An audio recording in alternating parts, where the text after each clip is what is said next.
Okay, सो ये chapter में पहले तो जो सबसे सिंपल चीज है वो कर लेते हैं. So I think on the second page, second या थर्ड पेज देखो, कैपिटल गेन और लॉस लिखा होगा. कैपिटल गेन और loss on a bond.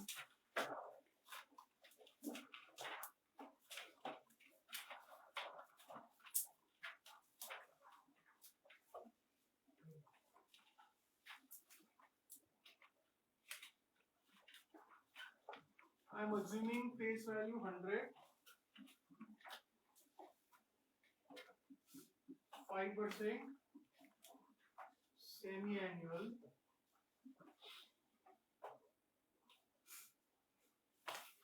20 year.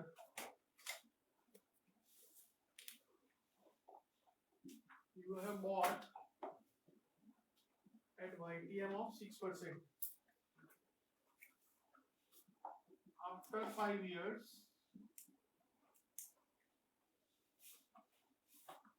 you sell at price equal to 91.4. Determine whether investor realizes capital gain loss and calculate the amount. तो bond में अगर आपको ये कैलकुलेट करना है कि लॉस हुआ के फायदा हुआ, तो सबसे पहले तो बाइंग प्राइस फाइंड करनी पड़ेगी. यहाँ पे बाइंग प्राइस आपको परचेज प्राइस फाइंड करना है. 100 का 5%, 5 रुपया, और सेमी एन्युअल है, सो 2.5 इज योर पीएमटी. 20 है मतलब 40 बार कूपन आएगा वो एन. YTM 6 के बदले 3 ले लो, I Y 100 is your future value to compute present value.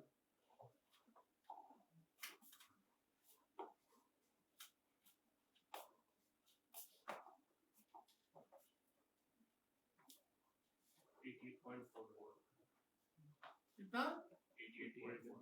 88.44. पक्का? तो आपने बॉन्ड खरीदा था 88.44 रुपीस पे, ठीक है. अच्छा, अभी बेचा 91.4 पे, राइट. बट उसका कोई मतलब नहीं है, उसका डायरेक्टली कंपैरिजन का कोई मतलब नहीं है. आपको क्या करना पड़ेगा कि अभी क्या लिखा है, आफ्टर 5 years लिखा ना, आफ्टर 5 years, तो यू हैव टू अज्यूम कि YTM वही का वही है. YTM 6% का 6% ही अज्यूम करना है. आफ्टर 5 years मतलब अभी 15 year रिमेनिंग हुआ, 15 साल रिमेनिंग हुआ, तो TMT तो 2.5, एन क्या हो जाएगा 30 हो जाएगा. आई वाई वही का वही रखने का 3, and you find out PV 90.19. So let us say 90.20. ठीक है. तो एक्चुअली हमने ये जो परचेज प्राइस कैलकुलेट किया ना 88.44, वो इसमें इमटेरियल है, उसका कोई मतलब है ही नहीं. अभी जो हमने फाइंड किया अज्यूमिंग 6%, तो प्राइस क्या आया 90.2. This is called carrying value. इसको क्या बोलते हैं, कैरिंग वैल्यू. और आपने जो बेचा है 91.4 पे, तो 1.20 रुपीज या डॉलर का प्रॉफिट हुआ. सो बेसिकली प्रॉफिट या लॉस डिसाइड करने के लिए you don't have to compare with purchase price, you have to compare with carrying value.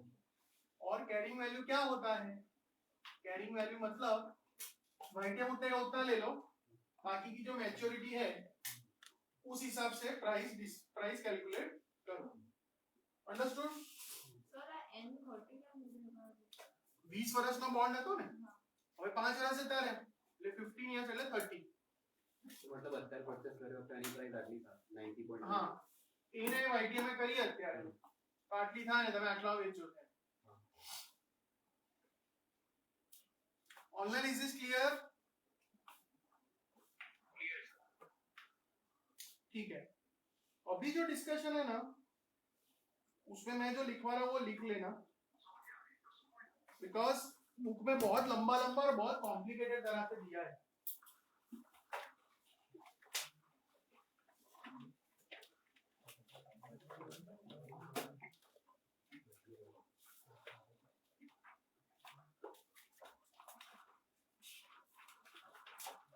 देखो सबसे पहले तो there is this bond ₹100, 8%, 7-year annual bond. बराबर. Price is 96.75 and YTM is say 7.4%. 7.4 नहीं 8.4% suppose, right? या कितना है exact? 8.637. So 8.64%. Okay. See now हम ये जो चैप्टर स्टार्ट कर रहे हैं, it is about bond risk and return. मतलब what is the risk, what is the return. तो ये जो YTM आया 8.64%, suppose somebody buys this bond at 96.75 और YTM है अभी 8.64%. सवाल ये है कि what will be the realized return, मतलब एक्चुअल रिटर्न उसको कितना मिलेगा. ये जो YTM है 8.64 उतना मिलेगा कि नहीं मिलेगा, उतना मिलेगा कि नहीं मिलेगा. So you have to understand that realized return is equal to YTM if 3-4 conditions are met. Number 1, see yield to maturity, मतलब bond is held till maturity, बीच में बेचने का नहीं, तो 8.64 नहीं मिलेगा आपको, आपको पकड़ के रखने का 7. That is number 1 condition. चलो वो तो मैं कर लूंगा, नो प्रॉब्लम. सपोज मैंने बॉन्ड खरीदा अभी and it is showing 8.64, so I think it's a very good rate. Suppose ये गवर्नमेंट का बॉन्ड है सपोज, तो रिस्क लिए बिना 8.64 मिल रहा है, राइट. सपोज 10% TDS भी कटेगा, फिर भी 7.5 7.5 मिल रहा है.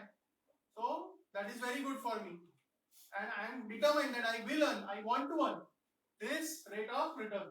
Then what are the conditions? First condition is you have to hold it till maturity, so no problem, कर सकते हैं. Second, obviously no defaults, मतलब जो promised coupons है हर साल 8 रुपया, लास्ट में 100 रुपया, वो आना चाहिए, डिफॉल्ट नहीं होना चाहिए. तो सपोज सोवरेन है, गोल्ड गवर्नमेंट बॉन्ड है, तो डिफॉल्ट का तो कोई चांस ही नहीं है, तो ये भी ओके है, no problem. Problem is third condition, all coupons should be reinvested at YTM. मेरा YTM अभी कितना आ रहा है 8.64%. तो हर साल जो मेरा रुपया आएगा, suppose I am putting 1 crore rupees in this bond, every year I will receive 7 lakh rupees. 1 साल के बाद, 2 साल के बाद, 3 साल के बाद 7 लाख रुपए आएंगे. तो वो जो 7 लाख रुपए आते हैं ना, उसको अपने तिजोरी में नहीं रख सकते, उसको रीइन्वेस्ट करना पड़ेगा. तो वो रीइन्वेस्टमेंट का रेट भी क्या होना चाहिए, YTM 8.64. Now this is most impractical, ये तो पता ही नहीं होगा ना 1 साल बाद क्या होगा रेट, 2 साल बाद क्या होगा, 3 साल क्या होगा, वो हमें पता नहीं है. So this is the biggest problem. So in practice your realised return will be greater than or less than YTM in practice. Okay, in actual world exact YTM तो ऑन करे बहुत रेयर है, उससे या तो ज्यादा ऑन करोगे या कम ऑन करोगे। ठीक है, इतना लिख लो।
लिखा?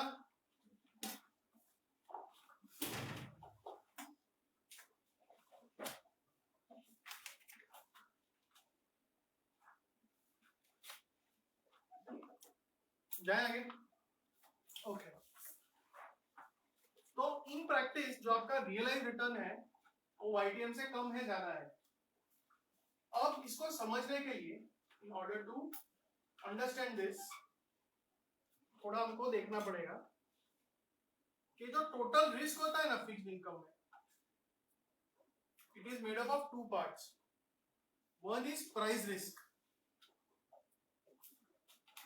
and another is reinvestment risk। ठीक है,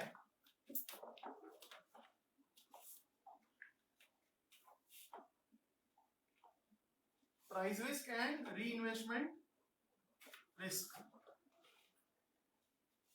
प्राइस रिस्क क्या होता है? Price risk means rate changes, bond price changes, isn't it? वो वाला रिस्क समझ में आ रहा है कि रेट चेंज हो जाएगा तो भाव चेंज हो जाएगा। और आपको रिलेशनशिप पता है, राइट, कि रेट बढ़ा तो प्राइस घटा, करेक्ट। अच्छा, अब मुझे एक बात समझाओ कि अगर आप बॉन्ड है उसको मैच्योरिटी तक रखोगे तो प्राइस रिस्क लगेगा? नहीं लगेगा। अगर मैच्योरिटी तक रखोगे तो लास्ट में तो फेस वैल्यू आने वाला है 100 या 1000 या व्हाटएवर। प्राइस रिस्क कब लगता है? Price risk is important when bond is sold before maturity, right? जिसका मतलब है कि price risk is important if horizon मतलब इन्वेस्टमेंट horizon is शॉर्ट। अगर 10 साल का बॉन्ड है, अगर एक दो साल में बेचने वाले तो फिर प्राइस रिस्क हमारे लिए बहुत इंपॉर्टेंट हो गया, क्योंकि बहुत कुछ डिपेंड करेगा कि 2 साल के बाद कौन से भाव पे आप बेच सकते हो. So price risk is going to be very very important. But suppose 10 साल का बॉन्ड है और आप 10 साल रखने वाले हो तो कोई प्राइस रिस्क है ही नहीं, क्योंकि तो आपको बेचना ही नहीं पड़ेगा ना बीच में, वो तो लास्ट में जो फेस वैल्यू आएगा वो आपको मिल जाएगा. सो this is your price risk. समझ में आया? अभी रीइन्वेस्टमेंट रिस्क वो क्या है कि रेट चेंजेस तो इंटरेस्ट ऑन कूपन, मतलब इट इज कॉल्ड री इन्वेस्टमेंट इनकम दैट चेंजेस. मैंने बोला 1 करोड़ रुपए इसमें डालूं तो 7 लाख रुपए 1 साल के बाद आएगा, तो वो 7 लाख मेरे को री इन्वेस्ट करना पड़ेगा. तो कौन से रेट में कर पाऊंगा आई डोंट नो. अगर उस टाइम रेट ज्यादा है तो मेरे को री इन्वेस्टमेंट इनकम ज्यादा मिलेगी, कम है तो कम मिलेगी, right? So here I am saying that if rates increase, reinvestment income increases, correct? अच्छा, ये जो रीइन्वेस्टमेंट रिस्क है it is more important if horizon is long या short. long. अगर 10 साल का बॉन्ड है और मैं 2 साल ही रखने वाला हूं तो रीइन्वेस्टमेंट का बहुत रिस्क नहीं होगा. 10 में से 2 ही कूपन मेरे पास तो आने वाली है, राइट? हाँ, 10 में से 10 साल रखने वाला हूं या 7-8 साल रखने वाला हूं, तो वो जो 7-8 बार कूपन आएगी उसको कौन से रेट में रीइन्वेस्ट कर पाऊंगा, that will become very important, right? So reinvestment risk is more important if horizon is long. Okay, so now you understand that both types of risk are kind of opposite to each other, right? इसमें क्या है, rate बढ़ा price घटा loss. इसमें rate बढ़ा तो reinvestment income बढ़ जाएगा तो अच्छा है, राइट? ये कब ज्यादा इंपॉर्टेंट है? शॉर्ट टाइम होराइजन है. ये कब इंपॉर्टेंट है? अगर लॉन्ग टाइम होराइजन है, right? So to conclude if horizon is short, then price risk is more than reinvestment risk, and if it is long, then reinvestment risk is greater than price risk. समझ में आया? तो ये logic से मैंने आपको समझाया. बुक में ना बहुत सारे नंबर्स और एग्जांपल्स दे दिए हैं. मैं जो बोल रहा हूं वो आपको जो LOS 58BC है ना उसके ऊपर लिखा हुआ मिलेगा टू समराइज. 2 बुलेट से बस उतना याद रखो, इसको समझ के उतना ही याद रखना है. 2 टाइप के रिस्क है, reinvestment risk, price risk, right? दोनों उल्टा है. अगर रेट बढ़ जाए तो प्राइस रिस्क के कारण नुकसान, रीइन्वेस्टमेंट रिस्क के कारण फायदा, राइट? उल्टा भी हो सकता है, अगर रेट घट जाए तो प्राइस रिस्क में फायदा होगा क्योंकि बॉन्ड का भाव बढ़ जाएगा, रीइन्वेस्टमेंट रिस्क में नुकसान होगा क्योंकि कूपन लोअर रेट पे रीइन्वेस्ट होगा, राइट? अगर आपका इन्वेस्टमेंट होराइजन शॉर्ट है तो ज्यादा इंपॉर्टेंट है प्राइस रिस्क, अगर लॉन्ग है तो ज्यादा इंपॉर्टेंट है reinvestment risk. Online is this clear?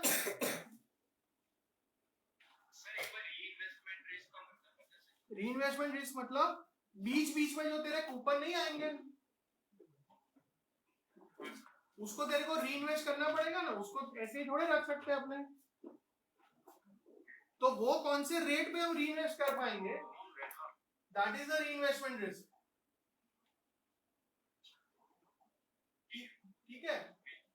अच्छा, अभी जो नेक्स्ट क्वेश्चन आएगा, क्या पे लिखा है short horizon long horizon. Suppose 10 साल का बॉन्ड है, 10 साल का बॉन्ड है, I am telling you I am going to hold it for 6.2 years और 5.2 years. Suppose I am going to hold it for 5.2 years. Then is it long term या short term? We don't have an answer.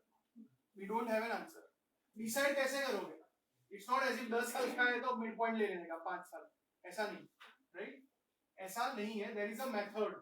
There is something called duration of the bond, which we will discuss next time. कि भाई 10 साल का bond है, उसका मान लो duration answer है 5.5 साल, तो 5.5 से कम होल्ड करते हो तो शॉर्ट टर्म, ज्यादा करते हो तो लॉन्ग टर्म. वो ड्यूरेशन क्या है और कैसे कैलकुलेट होता है वो सब नेक्स्ट टाइम देखेंगे.